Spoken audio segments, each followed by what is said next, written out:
Hi guys, this is how to use Google Forms, and it really is a pretty easy app to function. I'm going to share my screen and show you a little bit of what I'm talking about.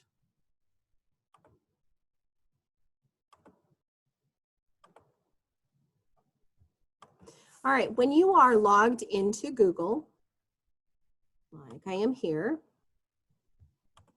you'll go to the 9 dots, click, and this allows you to see your Google Apps. I'm going to click on Forms. The nice part about this, you could either start one from blank or you can use one they already have started for you. I'm going to start one from a blank form. All right, the first thing I'm going to do is come up here, click and title it. And click. Then it's going to allow me to move this. I can organize where I put it to. So I can click any kind of a folder that I want, which is very nice way to stay organized. Over here I can put a theme to it. So I'm going to come over here to the font. I'm going to say formal, theme color, choose an image. There might be an image you want to put up at the top. Okay. Over here, I'm going to preview this so I know what it looks like for the people that take it. Here are some settings.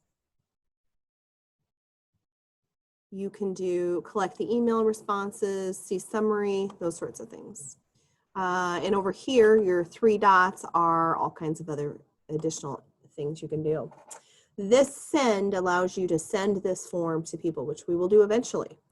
So at the top of this, you can fill out anything you want. Welcome to my survey. Thanks for taking it.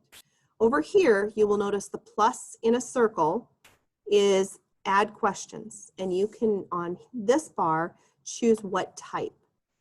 The top couple are going to be your most popular. Short answer looks like this. Paragraph allows for a longer answer. Multiple choice, and you can add as many as you would like choices. The check boxes. This is if they want to be able to check multiple things. And the drop down so that they can pick from several. All right, you can do the linear scale, multiple choice, check box grid, date and time. Those are things only if you want to. On this right-hand side, I can import questions from other places, change the title or add a title and description, add an image, add a video, or add a section, and I'll show you that in a minute. So if I'm going to do, I'm going to do some food questions. I just ate. So restaurant you are craving is, all right, now I'm going to choose the checkbox. Okay, I'm going to say Hardee's, Red Lobster, Olive Garden, and let me think of another restaurant. Oh, Firehouse Subs. I'm driving up and down Sioux City. I'm doing here. Firehouse Subs. All right. Now, another thing I'm going to do is add the other. That allows them to fill in something else that I have not thought of. Now, I can duplicate this question if I want to ask it in a different way later, or I can delete it if I'm not happy. I'm going to click required so that you have to answer this question before you leave it. I know it's kind of annoying sometimes that things are required, but it really is helpful for people to get some feedback. You can add all kinds of questions by just hitting this plus again, and that adds a question. Let's add a section. Over here on the right, you'll see the 2 rectangles, add section. What this does, this puts a page break. When people see a long survey on one page, they tend to get frustrated or skip, or they don't like it. But if it's broken up into smaller screens, it's more palatable for them. So this is what that looks like. You can title your section, Cooking at Home. All right, now I'm going to add that question. Now let's say, oh no, I wanted this question down here. So I'm going to come up here, put your cursor over your question until it turns to the 4 corners, and pull down. So now my question is here. If you look at the top, you're going to see responses. And what that is people that have come back to you with their responses and they've taken the survey. All right. This button allows you to turn the survey on and off. If you want to set a time and place for when you are accepting responses and when the time limit is, for example, in school, I've asked for kids to do a little study survey so that I know what they're confident or what they're not. And then I will unclick this button when it's test time that I no longer want them to respond to this.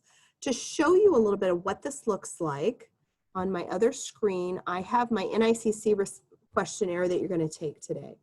And this will look familiar to you later. All right. Now, I took it, so you're not seeing anyone's personal information. And you can see my responses. I wasn't very creative. There's nothing really to learn. I'm sorry. You can see my email. All kinds of responses here. Now, this is really cool. Some of these will show you some pie charts and graphs, so that it's really interesting in the workplace. If you want to share this with your colleagues or your boss, when you're giving them some feedback, this makes it really easy for them to understand. Here's a bar graph. I just think that this is really interesting for them to be able to see. All right, and again, I'm the only one that took it and I didn't take it very seriously.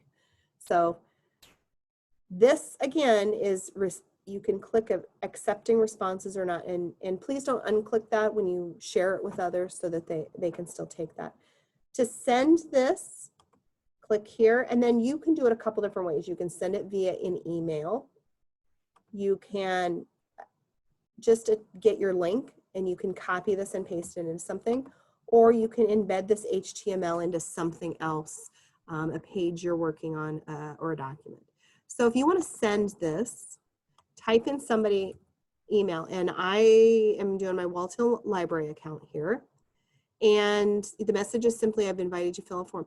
This allows them to include it in the email.